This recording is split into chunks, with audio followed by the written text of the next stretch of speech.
स्वागत है दोस्तों अपने YouTube channel study pre hub पर। और आज हम लोग डिस्कस करने वाले हैं बिहार दरोगा एग्जाम 2025 के लिए KGS यानी खान ग्लोबल स्टडीज का बिहार दरोगा प्रैक्टिस सेट 2 को। इससे पहले जो है प्रैक्टिस सेट 1 का डिस्कशन हो चुका है, जिसका लिंक आपको इस वीडियो के नीचे डिस्क्रिप्शन में दिया गया है। साथ ही साथ इसका PDF हमारे Telegram channel study pre hub पर मिल जाएगा। टेलीग्राम चैनल का लिंक भी आपको इस वीडियो के नीचे डिस्क्रिप्शन में दिया गया है। आज हम लोग डिस्कस करने वाले हैं सेट नंबर 2। अगर आपने फर्स्ट वीडियो नहीं देखा तो आप इस वीडियो के नीचे डिस्क्रिप्शन में जाकर दिए गए लिंक के माध्यम से वीडियो को देख सकते हैं। तो चलिए शुरुआत करते हैं प्रैक्टिस सेट 2 को। तो आपसे निवेदन है वीडियो सीरीज को पूरा देखें, एक लाइक जरूर करें, चैनल पर नए आए तो चैनल को सब्सक्राइब जरूर कर लें और बेल आइकन दबा लें ताकि सबसे पहले वीडियो का नोटिफिकेशन आप तक मिलता रहे। तो चलिए शुरुआत करते हैं। एक बार वीडियो को लाइक कर दें और देखते हैं question number first. Question number first है the city of golden gate कहाँ है? तो the city of golden gate option दिया हुआ है लंदन, सैन फ्रांसिस्को, नई दिल्ली या फिर इस्तांबुल। तो इसका राइट आंसर हो जाएगा option number B, San Francisco. तो the city of golden gate कहाँ है? तो सैन फ्रांसिस्को में। क्वेश्चन नंबर 2 काफी इंपॉर्टेंट है। कौन सा जल डमरू मध्य यूरोप और अफ्रीका के बीच का द्वार कहलाता है? किसके बीच? तो यूरोप और अफ्रीका के बीच का द्वार कहलाता है। तो इसका राइट आंसर हो जाएगा जिब्राल्टर जल डमरू मध्य, यानी ऑप्शन ए जो इसका राइट आंसर हो जाएगा जिब्राल्टर जल डमरू मध्य। और ये जो है भूमध्य सागर को अटलांटिक महासागर से जोड़ता है। किससे? तो भूमध्य सागर को अटलांटिक महासागर से जोड़ने का कार्य करता है। क्वेश्चन नंबर 3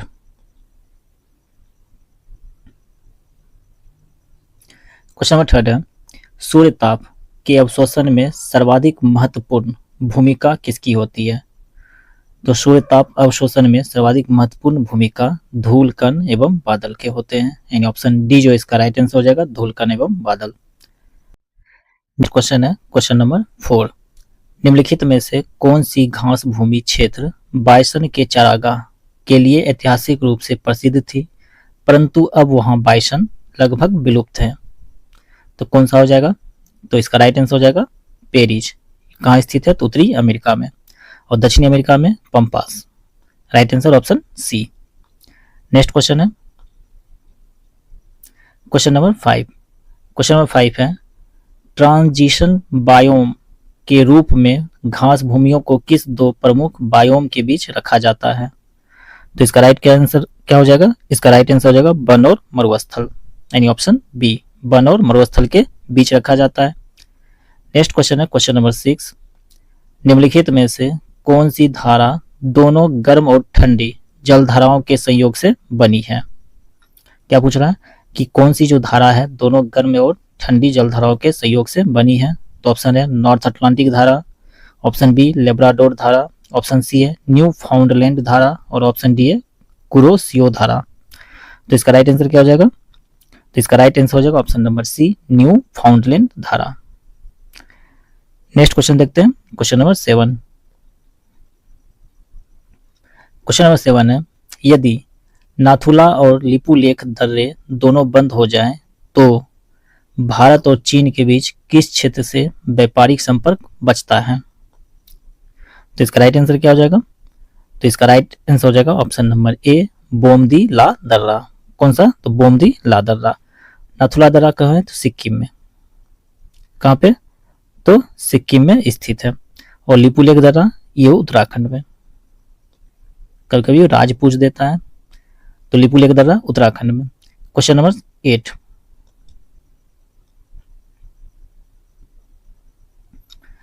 क्वेश्चन नंबर 8 है भारत की निम्नलिखित घाटियों पर विचार कीजिए। चलिए देखते हैं कौन कौन सा घाटी है, और पूछ रहा है कि इनमें से कौन सी घाटियां अब शादी नहीं बल्कि अवरोही भ्रंश के रूप में बनी है? तो इसका राइट जो आंसर है, राइट आंसर हो जाएगा ऑप्शन नंबर बी केवल 3, यानी नर्मदा घाटी। क्या हो जाएगा आंसर? नर्मदा घाटी, option number B.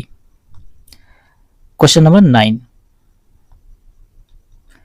Question number 9 है निम्नलिखित कथनों पर विचार कीजिए। तो कथन देखते हैं। पहला कथन है गोदावरी नदी का उद्गम स्थल कृष्णा नदी के उद्गम स्थल से ऊंचाई पर स्थित है। ठीक है। दूसरा है कथन दूसरा कथन है कि नर्मदा और ताप्ती दोनों नदियां भ्रंश घाटी से होकर बहती है।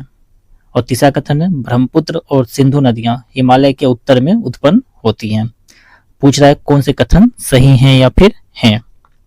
देखिए इसमें जो है नर्मदा और ताप्ती दोनों नदियां भ्रंश घाटी से होकर बहती है, बिल्कुल सत्य कथन दिया हुआ है। ठीक है।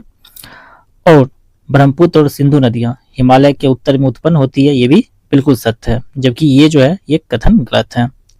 तो इसका राइट आंसर हो जाएगा ऑप्शन नंबर बी, केवल 2 और 3। Question number 10।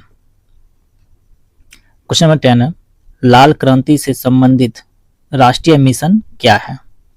तो लाल क्रांति से संबंधित राष्ट्रीय मिशन है वो है राष्ट्रीय बागवानी मिशन। ठीक है, यानी ऑप्शन नंबर बी इसका राइट आंसर हो जाएगा, राष्ट्रीय बागवानी मिशन।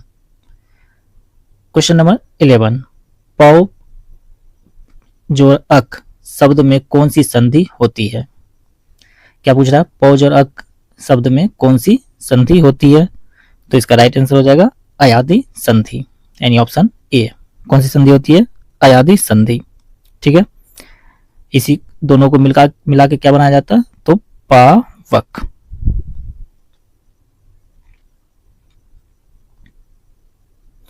नेक्स्ट क्वेश्चन देखते हैं, क्वेश्चन नंबर 12। क्वेश्चन नंबर 12 है जैसे को तैसा इस लोकोक्ति का सांस्कृतिक और नैतिक संदर्भ में क्या महत्व है। तो ऑप्शन दिया हुआ यह बदला लेने की भावना को प्रोत्साहित करती है,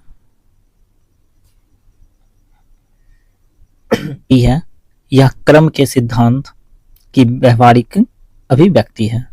ऑप्शन सी है यह समानता के सिद्धांत पर बल देती है, और ऑप्शन डी है यह सामाजिक न्याय का प्रतीक है। तो इसका राइट आंसर हो जाएगा ऑप्शन नंबर बी, यह क्रम के सिद्धांत की व्यवहारिक अभिव्यक्ति है। Question number 13 not only the students but also the teacher excited about the trip. तो इसका राइट आंसर हो जाएगा option number A is, not only the students but also the teacher is excited about the trip. Next question देखते हैं, question number 14। Question number 14 है identify the error in the sentence. क्वेश्चन क्या है, the furniture in this room are very expensive. तो पूछ रहा है इसमें क्या है, तो एरर कहाँ है। तो इसमें जो एरर है वो है आर वेरी एक्सपेंसिव, यानी ऑप्शन नंबर सी क्या हो जाएगा, आर वेरी एक्सपेंसिव। यहाँ होना चाहिए था क्या चीज, तो होना चाहिए था इज वेरी एक्सपेंसिव, यहाँ आर नहीं, यहाँ पर इज।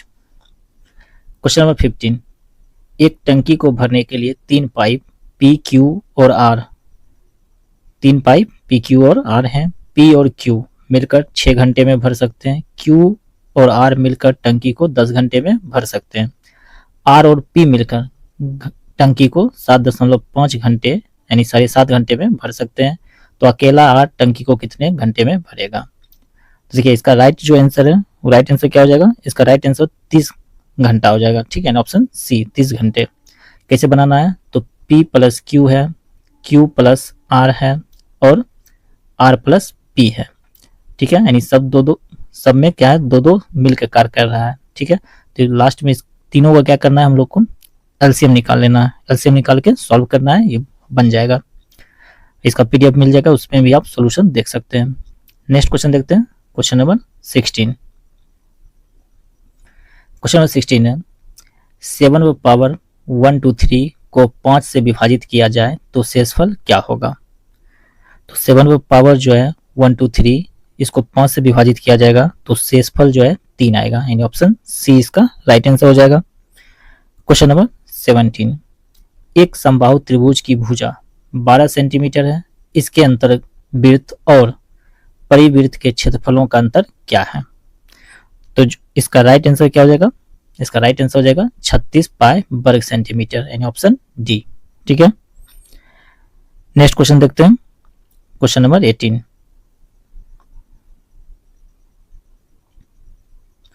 क्वेश्चन नंबर 18 है एक निश्चित कोड भाषा में 5 6 7 का अर्थ है वार्म वाटर बोतल, 3 4 7 का अर्थ है कोल्ड वाटर अवेलेबल, 3 2 5 का अर्थ है बोतल इज कोल्ड। तो उसी कोड भाषा में वर्म के लिए क्या कोड है? तो बताइए इसका राइट आंसर क्या हो जाएगा? तो इसका राइट आंसर हो जाएगा ऑप्शन नंबर डी 6। क्या कोड है? 6।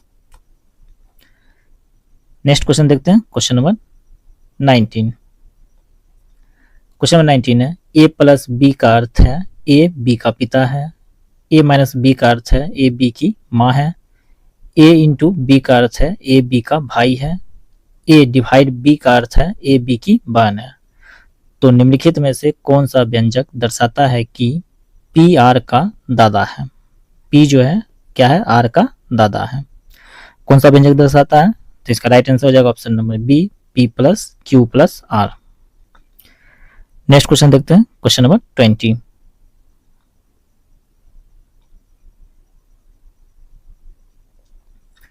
क्वेश्चन नंबर 20 है, निम्नलिखित मिश्रित श्रृंखला में अगला पद ज्ञात कीजिए। क्या करा है कि मिश्रित जो श्रृंखला है इसमें अगला पद ज्ञात करना है। तो इसका जो राइट आंसर हो जाएगा रीजनिंग का, इसको सॉल्व कीजिएगा तो इसका राइट आंसर क्या हो जाएगा? ऑप्शन नंबर ए P445P। ठीक है। नेक्स्ट क्वेश्चन देखते हैं, question number 21। Sir Jagdish Chandra Bose द्वारा पौधे की वृद्धि मापने के लिए निर्मित उपकरण का नाम क्या है? बताइए इसका राइट आंसर क्या हो जाएगा? तो इसका राइट आंसर हो जाएगा ऑप्शन नंबर ए कैस्कोग्राफ। क्या है? तो कैस्कोग्राफ है। नेक्स्ट क्वेश्चन देखते हैं। देखिए इसमें एक इंपॉर्टेंट है सिस्मोग्राफ, जो कि क्या करता है? भूकंप की तीव्रता और तरंग को मापने वाला उपकरण है। नेक्स्ट क्वेश्चन देखते हैं, क्वेश्चन नंबर 22। क्वेश्चन नंबर 22 है, तंबाकू का सेवन स्वास्थ्य के लिए हानिकारक है क्योंकि इसमें क्या होता है? तो तंबाकू का जो सेवन है वाकई में स्वास्थ्य के लिए हानिकारक है क्योंकि इसमें ऑप्शन दिया हुआ है carbon monoxide, nicotine, polycyclic aromatic hydrocarbon या उपयुक्त में से सभी। तो इसका राइट आंसर हो जाएगा ऑप्शन नंबर डी उपयुक्त में से सभी। और निकोटीन की मात्रा थोड़ी अधिक होती है। क्वेश्चन नंबर 23, गुणसूत्र की संरचना में सम्मिलित होते हैं। गुणसूत्र यानी क्रोमोसोम, क्रोमोसोम की संरचना में सम्मिलित होते हैं। क्या सम्मिलित होते हैं? तो इसमें सम्मिलित होता है डीएनए एवं हिस्टोन प्रोटीन, यानी ऑप्शन नंबर बी। और डीएनए का full form deoxy ribonucleic acid और आरएनए का full form ribonucleic acid. Next question देखते हैं, क्वेश्चन नंबर 24। क्वेश्चन नंबर 24 है, शरीर में लाल रुधिर कणिकाओं की कमी को कहते हैं। तो क्या कहते हैं? शरीर में जब लाल रुधिर कणिका, लाल रक्त की कमी हो जाए तो इसे क्या कहा जाता है? तो इसे कहा जाता है ऑप्शन नंबर सी एनीमिया। क्या कहा जाता है? एनीमिया। नेक्स्ट क्वेश्चन देखते हैं, क्वेश्चन नंबर 25। जब हृदय की मांसपेशियों को पर्याप्त ऑक्सीजन नहीं पहुंचती है तो तीव्र सीने में दर्द के लक्षण दिखते हैं। इसे कहलाते हैं या इसे कहते हैं, इसे क्या कहते हैं? तो इसे कहा जाता है एंजाइमा पेक्टोरिस, यानी ऑप्शन डी। ऑप्शन डी इसका राइट आंसर हो जाएगा एंजाइना पेक्टोरिस। क्या कहलाता है? Angina pectoris. नेक्स्ट क्वेश्चन देखते हैं, क्वेश्चन नंबर 26। किसी भोजन के नमूने में प्रोटीन की उपस्थिति को जांचने के लिए डाले जाने वाले रसायन हैं। तो भोजन के नमूने में प्रोटीन की उपस्थिति को जांचने के लिए डाले जाने वाले रसायन कौन सा है? तो ये रसायन है कॉपर सल्फेट और कास्टिक सोडा, यानी ऑप्शन बी इसका राइट आंसर हो जाएगा कॉपर सल्फेट और कास्टिक सोडा। नेक्स्ट क्वेश्चन देखते हैं, क्वेश्चन नंबर 27। क्वेश्चन नंबर 27 है, फलों के रस को सुरक्षित रखने के लिए किसका प्रयोग किया जाता है? तो देखिए फलों के रस को सुरक्षित रखने के लिए प्रयोग किया जाता है सोडियम बेंजोएट का। किसका प्रयोग किया जाता है? सोडियम बेंजोएट का प्रयोग किया जाता है, यानी ऑप्शन डी जो इसका राइट आंसर हो जाएगा सोडियम बेंजोएट। ठीक है, चलिए नेक्स्ट क्वेश्चन देखते हैं, क्वेश्चन नंबर 28। नंबर 28, बदलती परिस्थिति के अनुसार प्रशासनिक सुविधाओं के लिए जो कानून बनाए जाते थे वे कहलाते थे। तो इसे क्या कहा जाता था, उसे कहा जाता था जवाबित। और ये सभी जो कानून हैं, तखलीक, मुस्तरीक और एक था शरीयत, ये सभी कानून जो थे किसमें बनाए, किस शासनकाल में, तो दिल्ली सल्तनत के शासनकाल में बनाए जाते थे। ठीक है, नेक्स्ट क्वेश्चन है क्वेश्चन नंबर 29। निम्नलिखित में से कौन अंग्रेज अकबर के दरबार में सबसे पहले आया था? तो कौन सा अंग्रेज आया था? तो ये आया था रॉल्फ फिंच। कौन आया था? रॉल्फ फिंच आया था, यानी ऑप्शन बी जो इसका राइट आंसर हो जाएगा। और ये कहाँ आया था? तो अकबर के दरबार में 1585 ईस्वी में आया था। क्वेश्चन नंबर 30 है, शिवाजी का राज अभिषेक निम्नलिखित में से किसने कराया था?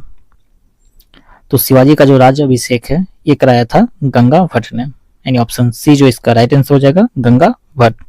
कब? तो 6 जून 1674 को, 6 जून 1674 को, ठीक है, रायगढ़ किले में। नेक्स्ट क्वेश्चन है क्वेश्चन नंबर 31।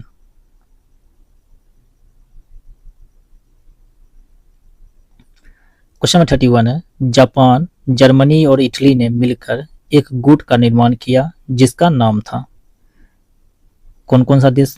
तो जापान, जर्मनी और इटली ने मिलकर एक गुट का निर्माण किया था जिसका नाम क्या था? जिसका नाम था धुरी शक्ति, यानी ऑप्शन ए इसका राइट आंसर हो जाएगा, धुरी शक्ति। नेक्स्ट है क्वेश्चन क्वेश्चन नंबर 32। हमने इतिहास से यह सीखा है कि हमने इतिहास से कुछ नहीं सीखा, किसने कहा था? ये जो कथन है, हमने इतिहास से यह सीखा है कि हमने इतिहास से कुछ नहीं सीखा, किसने कहा था? तो ये जो कथन है, ये कथन है हीगल का। किसका है? हीगल का, यानी ऑप्शन डी जो इसका राइट आंसर हो जाएगा, हीगल। नेक्स्ट क्वेश्चन देखते हैं क्वेश्चन नंबर 33।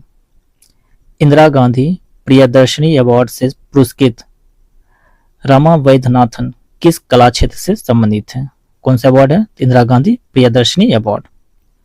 तो ये किस कला से संबंधित थे? तो ये थे नृत्य से, यानी ऑप्शन ए जो इसका राइट आंसर हो जाएगा, नृत्य। नेक्स्ट क्वेश्चन देखते हैं क्वेश्चन नंबर 34। कांग्रेस के किस अधिवेशन में पहली बार एक संयुक्त समाजवादी घोषणा पत्र जारी हुआ जो गांव में आयोजित किया गया था? तो यह हुआ था 1937 के फैजपुर में। कहां पे हुआ था? 1937 के फैजपुर में, यानी ऑप्शन बी जो इसका राइट आंसर हो जाएगा, फैजपुर। ठीक है, चलते हैं नेक्स्ट क्वेश्चन देखते हैं। और ये जो हुआ था फैजपुर में, इसकी अध्यक्षता जवाहरलाल नेहरू ने की थी। नेक्स्ट क्वेश्चन है क्वेश्चन नंबर 35। निम्नलिखित में से कौन सी जोड़ी स्वतंत्रता आंदोलन के दौरान एक ही समाचार पत्र या पत्रिका के संस्थापक या संपादक मंडल में शामिल नहीं थी? तो ऑप्शन ए में दिया हुआ है महात्मा गांधी और महादेव देसाई यंग इंडिया। ठीक है, ये तो बिल्कुल सत्य है। मोतीलाल नेहरू और जवाहरलाल नेहरू इंडिपेंडेंट, ये भी सत्य है। बाल गंगाधर तिलक और जी अगरकर मराठा अंग्रेजी समाचार पत्र था, ये भी सत्य है। अबुल कलाम आजाद और मोहम्मद अली जिन्ना अल हिलाल, ये गलत है। ये जो संपादक मंडल जो था ये शामिल नहीं था। ठीक है, तो इसका right answer option number D हो जाएगा। नेक्स्ट क्वेश्चन देखते हैं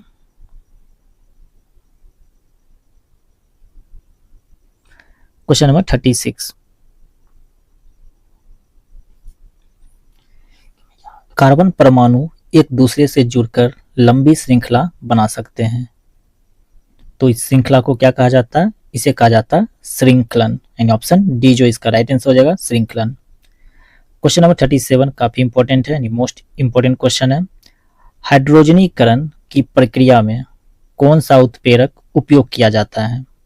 तो हाइड्रोजनीकरण की प्रक्रिया में उत्प्रेरक के रूप में प्रयोग किया जाता है निकेल को, यानी ऑप्शन ए जो इसका राइट आंसर हो जाएगा, निकेल। नेक्स्ट क्वेश्चन है क्वेश्चन नंबर 38, काफी इंपॉर्टेंट है। नॉन स्टिक बर्तन बनाने में किस बहुलक का उपयोग किया जाता है? तो नॉन स्टिक जो बर्तन होते हैं उसे बनाने के लिए किया जाता है टेफ्लॉन का प्रयोग।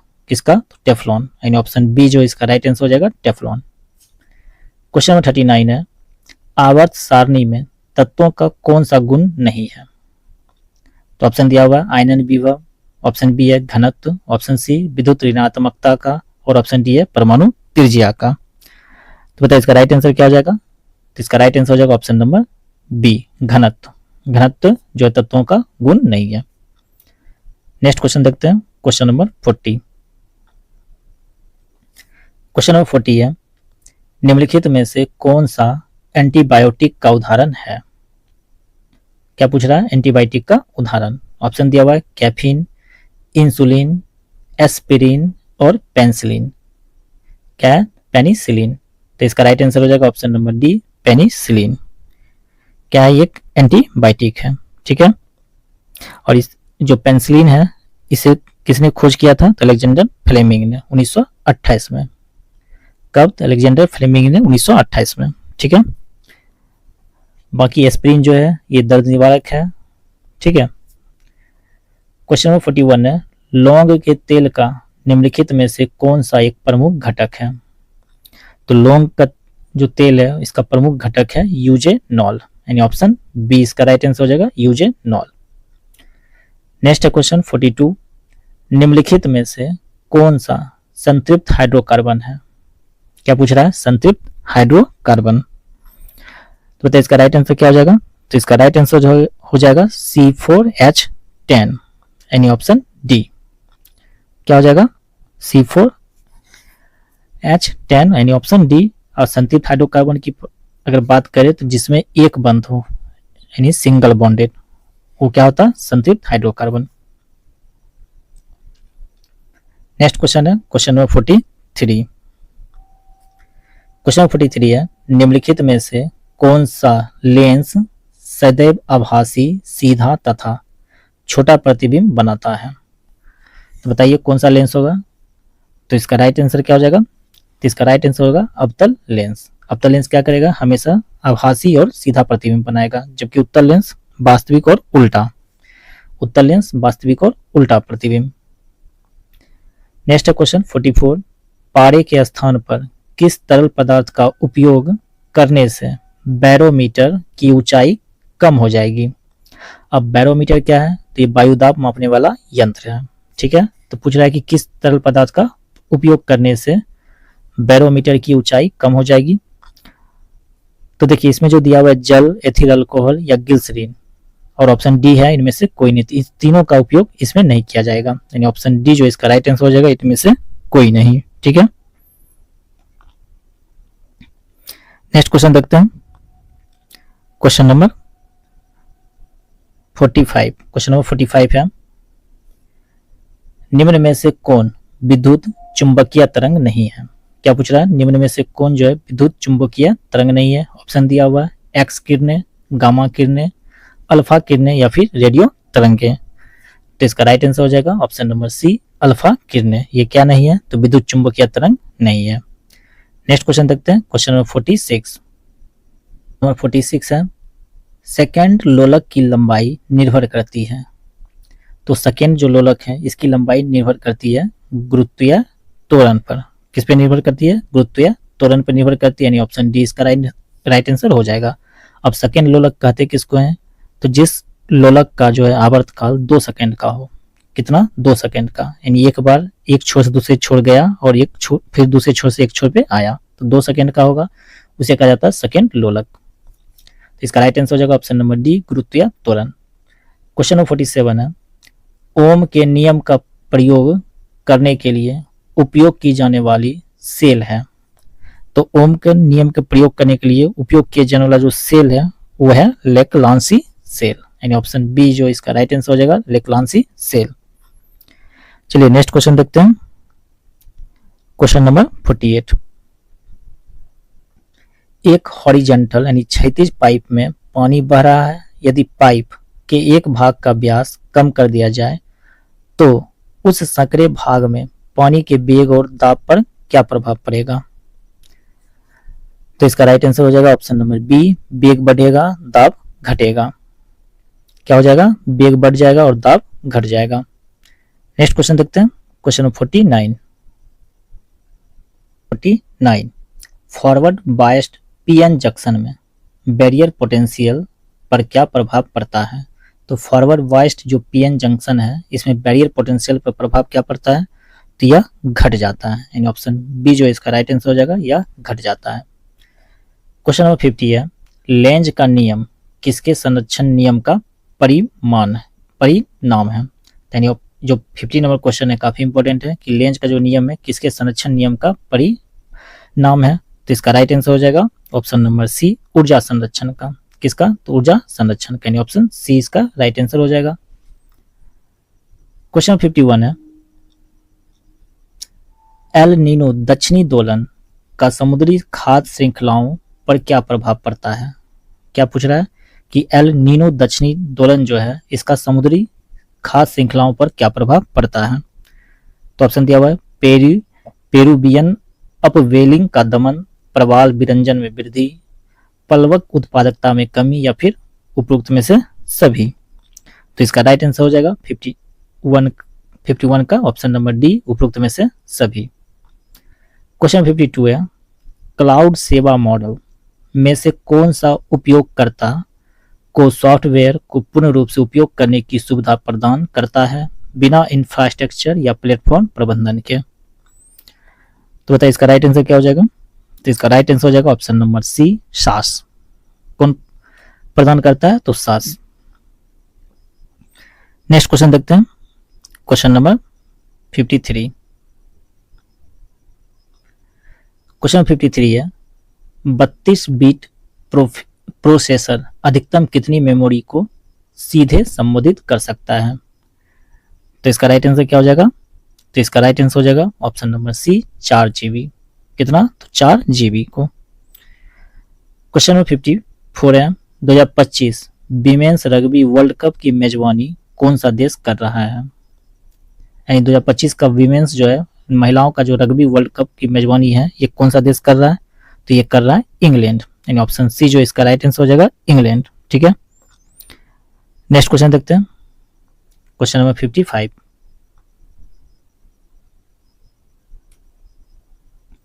क्वेश्चन 55 है, नमस्ते योजना किससे संबंधित है। कौन सा योजना है? नमस्ते योजना किससे संबंधित है। तो ये संबंधित है होटल और पर्यटन कर्मियों के कौशल विकास से, यानी ऑप्शन बी जो इसका राइट आंसर हो जाएगा, होटल और पर्यटन कर्मियों के कौशल विकास से। क्वेश्चन नंबर 56 है, एआई एक्शन शिखर सम्मेलन 2025 की सह अध्यक्षता किस देश के नेता ने की। तो ऑप्शन दिया हुआ अमेरिका के राष्ट्रपति, ऑप्शन बी फ्रांस के राष्ट्रपति, ऑप्शन सी ब्रिटेन के, और ऑप्शन डी जर्मनी के चांसलर। तो इसका राइट आंसर हो जाएगा फ्रांस के राष्ट्रपति इमैनुअल मैक्रों ने किया था, यानी ऑप्शन जो यहाँ पे बी होना चाहिए था, ऑप्शन बी इसका राइट आंसर हो जाएगा। नेक्स्ट क्वेश्चन है क्वेश्चन 57, मानव विकास सूचकांक HDI ह्यूमन डेवलपमेंट आइडिया जो है के अनुसार 2025 में भारत का स्थान क्या है। काफी इंपॉर्टेंट है। तो मानव विकास सूचकांक 2025 में भारत का स्थान जो है वो है कितना। तो वो जो है 130वां है, यानी ऑप्शन बी जो इसका राइट आंसर हो जाएगा 130वां। टोटल 193 देश में भारत का स्थान 130वां। क्वेश्चन 58 है, 2023 में प्रकाशित प्रोफेट सॉन्ग पुस्तक के लेखक कौन है। तो 2023 में प्रकाशित प्रोफेट सॉन्ग पुस्तक के जो लेखक हैं वो हैं पॉल लिंच, यानी ऑप्शन ए इसका राइट आंसर हो जाएगा पॉल लिंच। क्वेश्चन 59, 2024 का नोबेल शांति पुरस्कार किसे प्रदान किया गया है। तो 2024 का जो नोबेल शांति पुरस्कार है ये प्रदान किया गया नरगिस मोहम्मदी को, यानी ऑप्शन ए जो इसका राइट आंसर हो जाएगा नरगिस मोहम्मदी। और ये कहाँ का है? तो ईरान का। नेक्स्ट क्वेश्चन है क्वेश्चन नंबर 60, निम्नलिखित में से कौन सा जीआई टैग वाला उत्पाद बिहार के नालंदा जिले से जुड़ा हुआ मिठाई है। क्या पूछ रहा है? कौन सा जीआई टैग वाला उत्पाद जो है बिहार के नालंदा जिले से जुड़ा हुआ मिठाई है। तो जो लोग नालंदा से हैं वो जरूर इसका आंसर दीजिए। तो इसका राइट आंसर क्या हो जाएगा? तो इसका राइट आंसर हो जाएगा ऑप्शन नंबर बी, सिलाव खाजा। क्या है? तो सिलाव खाजा। क्वेश्चन नंबर 61 काफी इंपॉर्टेंट है, गगनयान 1 कब लॉन्च होने वाला है। तो बताइए कब लॉन्च किया जाएगा। तो गगनयान 1 जो है ये 2025 में लॉन्च होने वाला है। ठीक है, चलते हैं नेक्स्ट क्वेश्चन देखते हैं। Question number 62।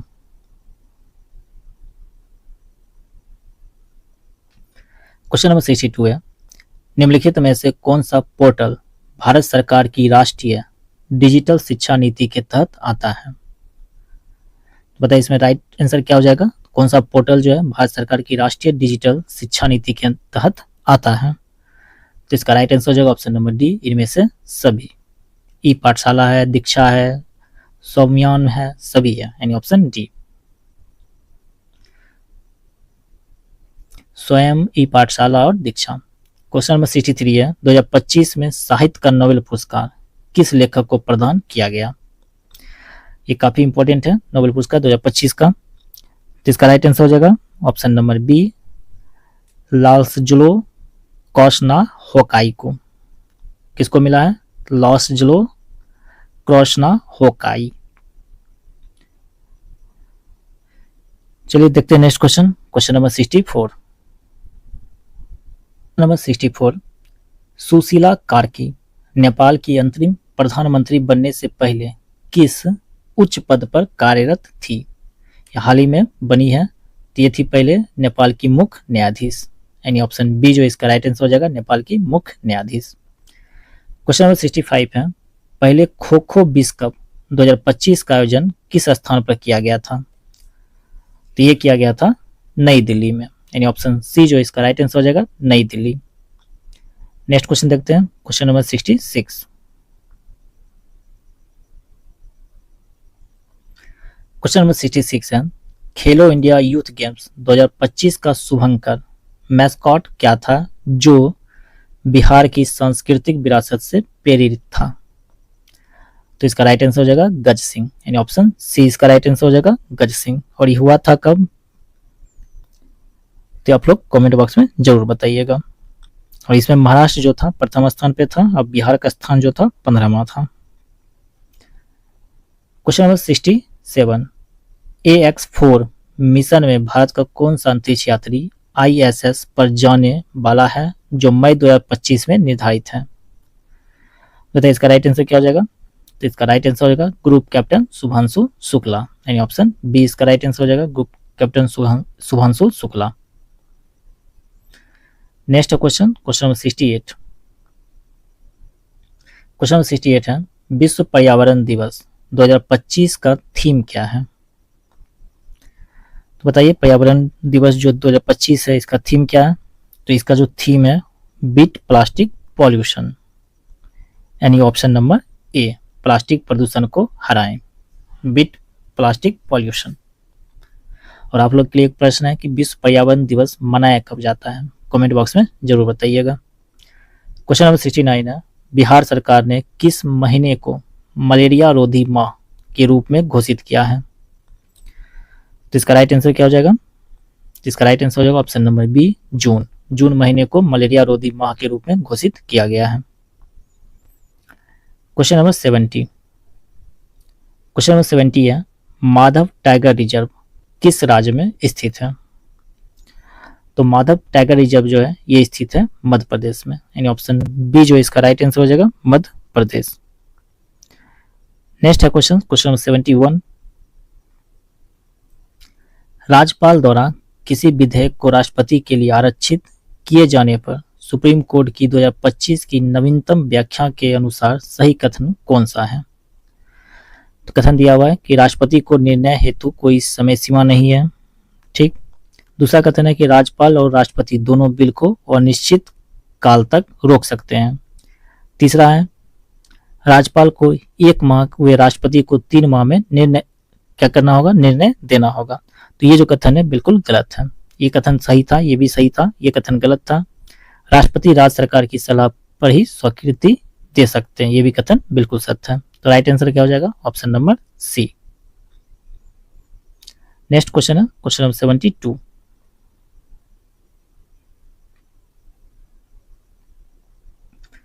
क्वेश्चन नंबर 72 है, भारतीय संविधान का कौन सा अनुच्छेद यह सुनिश्चित करता है कि किसी भी व्यक्ति को एक ही अपराध के लिए 1 से अधिक बार अभियोजित और दंडित नहीं किया जाएगा?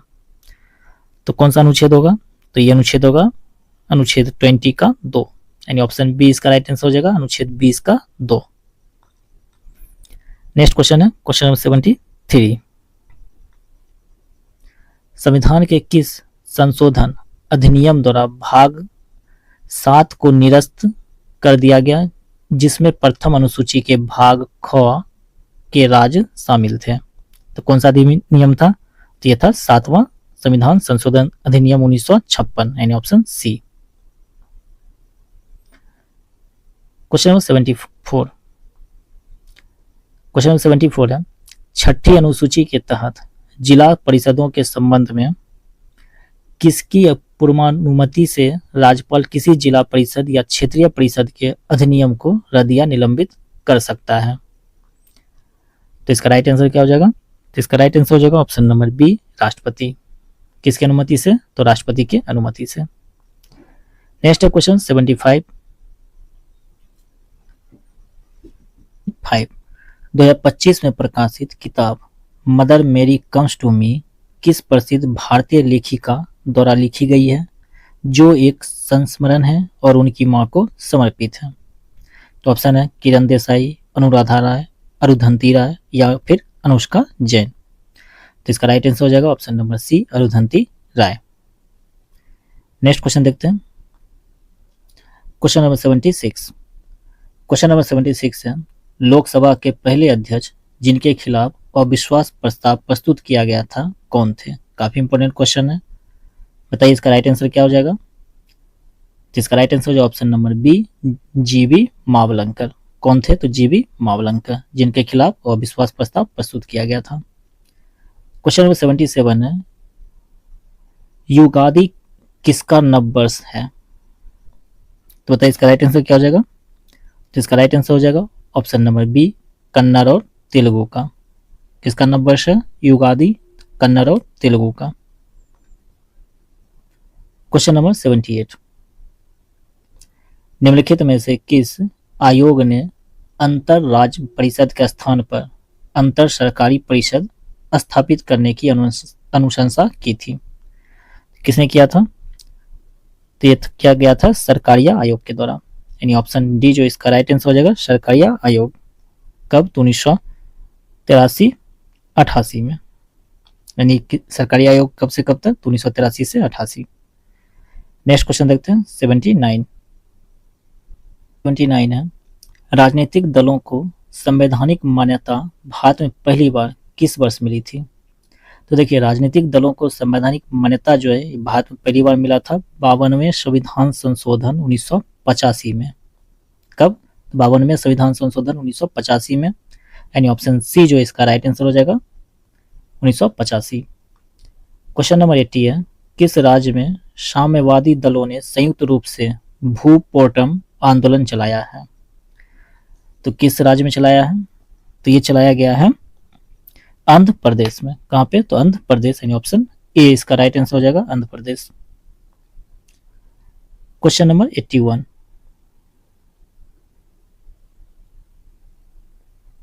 क्वेश्चन नंबर 81 है, निम्नलिखित भेड़ नस्लों का उनकी विशेषताओं से मिलान कीजिए।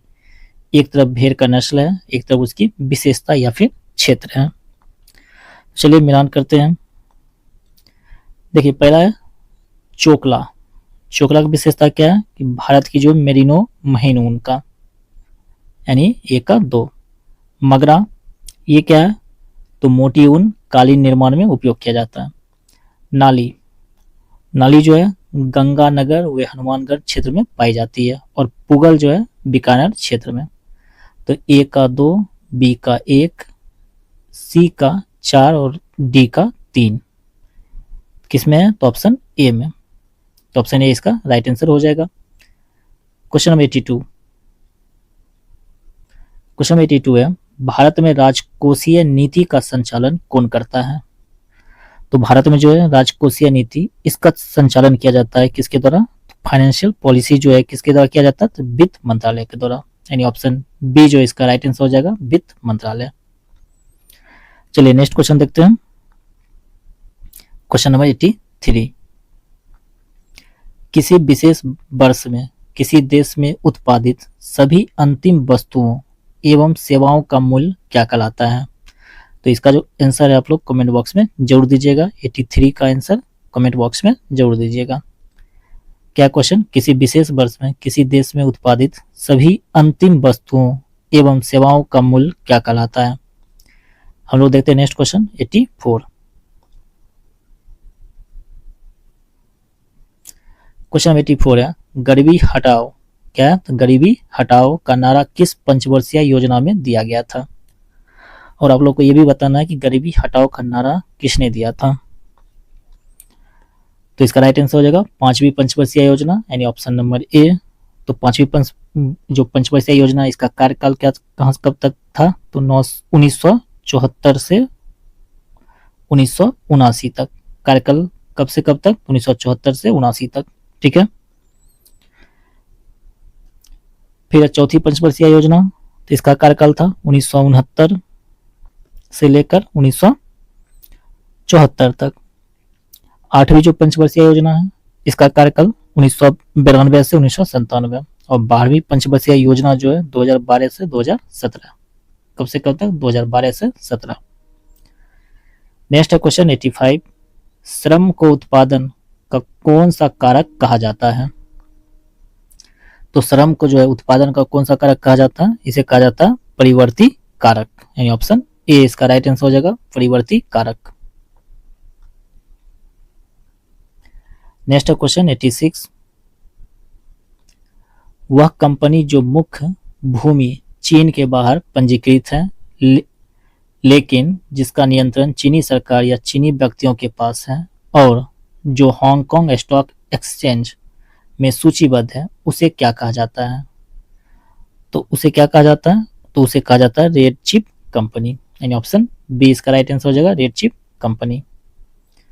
नेक्स्ट है क्वेश्चन 87, शेयर बाजार में जो व्यक्ति कीमतों के बढ़ने की उम्मीद करता है उसे क्या कहा जाता है? तो शेयर बाजार में जो व्यक्ति कीमतों के बढ़ने की उम्मीद करता है उसे कहा जाता है बुल। क्या कहा जाता है? बुल, यानी ऑप्शन ए इसका राइट आंसर हो जाएगा, बुल। नेक्स्ट है क्वेश्चन नंबर 88। क्वेश्चन 88 है, प्राथमिक राजस्व घाटा, प्राइमरी डिफिसिट जो है कैसे प्राप्त किया जाता है? तो प्राथमिक राजस्व घाटा है, ये कैसे प्राप्त किया जाता है? तो ये प्राप्त किया जाता है राजकोषीय घाटा और ब्याज भुगतान को माइनस करके, यानी ऑप्शन ए इसका राइट आंसर हो जाएगा, राजकोषीय घाटा माइनस ब्याज भुगतान। क्वेश्चन नंबर 89 है, सुपोषण निम्न में से किससे संबंधित है? तो ऑप्शन दिया हुआ है, जल में ऑक्सीजन की अधिकता, जल में पोषक तत्व की अधिकता, जल में पोषक तत्वों की कमी, या फिर जल में विषैले गैसों की अधिकता। तो इसका राइट आंसर हो जाएगा ऑप्शन नंबर बी, जल में पोषक तत्वों की अधिकता। नेक्स्ट क्वेश्चन है क्वेश्चन नंबर 90, कोल्ड डेजर्ट जैव मंडल रिजर्व किस राज्य में स्थित है? तो कोल्ड डेजर्ट जैव मंडल रिजर्व जो है ये स्थित है किस राज्य में? तो ये स्थित है हिमाचल प्रदेश में, यानी ऑप्शन डी इसका राइट आंसर हो जाएगा, हिमाचल प्रदेश। नेक्स्ट क्वेश्चन देखते हैं क्वेश्चन नंबर 91, निम्नलिखित मैंग्रोव स्थलों पर विचार करें। तो दिया हुआ है पीचावरम, मुथुपेट, कुंडापुर, भितकर्णिका, गुनेरी। और कह रहा है क्या क्वेश्चन में, उपयुक्त में से कौन सा या से भारत के पूर्वी तट पर स्थित है? तो देखिए पीचावरम जो है तमिलनाडु के पूर्वी तट पर स्थित है, मुथुपेट भी तमिलनाडु के पूर्वी तट पर, कुंडापुर जो है ये स्थित है कर्नाटक के पश्चिमी तट पर, भितकर्णिका उड़ीसा के पूर्वी तट पर, और गुनेरी गुजरात के पश्चिमी तट पर। तो इस हिसाब से अगर देखा जाए तो पीचावरम, मुथुपेट और भितकर्णिका ये क्या है, भारत के पूर्वी तट पर स्थित है। तो इसका राइट आंसर हो जाएगा ऑप्शन नंबर डी, 1, 2 और 4। नेक्स्ट क्वेश्चन देखते हैं क्वेश्चन 92। क्वेश्चन नंबर 92 है, पुस्तक द जॉयफुल इन्वायरमेंटलिस्ट के लेखक कौन है? तो इसके लेखक नहीं बल्कि लेखिका इसाबेल लोसाडा है, यानी ऑप्शन डी इसका राइट आंसर हो जाएगा, इसाबेल लोसाडा। क्वेश्चन नंबर 93 है, निम्नलिखित में से किसके मिश्रण से स्मॉग बनता है? क्या बनता है? स्मॉग। किसके मिश्रण से बनता है? तो ये बनता है धुआं और धुंध, यानी ऑप्शन बी इसका राइट आंसर हो जाएगा, धुआं और धुंध के मिश्रण से। Question number 94। क्वेश्चन नंबर 94 है, निम्नलिखित में से किस पहाड़ी पर पूर्वी घाट पश्चिमी घाट से मिलते हैं? तो ऑप्शन दिया हुआ है पलानी पहाड़ी, नीलगिरी, अनाईमुड्डी और सेवराय पहाड़ी। तो इसका राइट आंसर क्या हो जाएगा? ऑप्शन नंबर बी, कर्नाटक की नीलगिरी पहाड़ी। कौन सा? तो नीलगिरी पहाड़ी। क्वेश्चन नंबर 95, भारतीय संविधान के 42वें संशोधन द्वारा राज्य के नीति निर्देशक सिद्धांतों में निम्नलिखित में से कौन सा सिद्धांत जोड़ा गया था? तो ऑप्शन है पुरुषों और महिलाओं दोनों के लिए समान काम के लिए समान वेतन, उद्योगों के प्रबंधन में श्रमिकों की भागीदारी, ऑप्शन सी है काम, शिक्षा और सार्वजनिक सहायता का अधिकार, ऑप्शन डी है श्रमिकों के लिए जीविका, मजदूरी और काम की मानवीय स्थिति सुनिश्चित करना। तो इसका राइट आंसर क्या हो जाएगा? तो इसका राइट आंसर हो जाएगा ऑप्शन नंबर बी, उद्योगों के प्रबंधन में श्रमिकों की भागीदारी। नेक्स्ट क्वेश्चन देखते हैं, क्वेश्चन नंबर 96।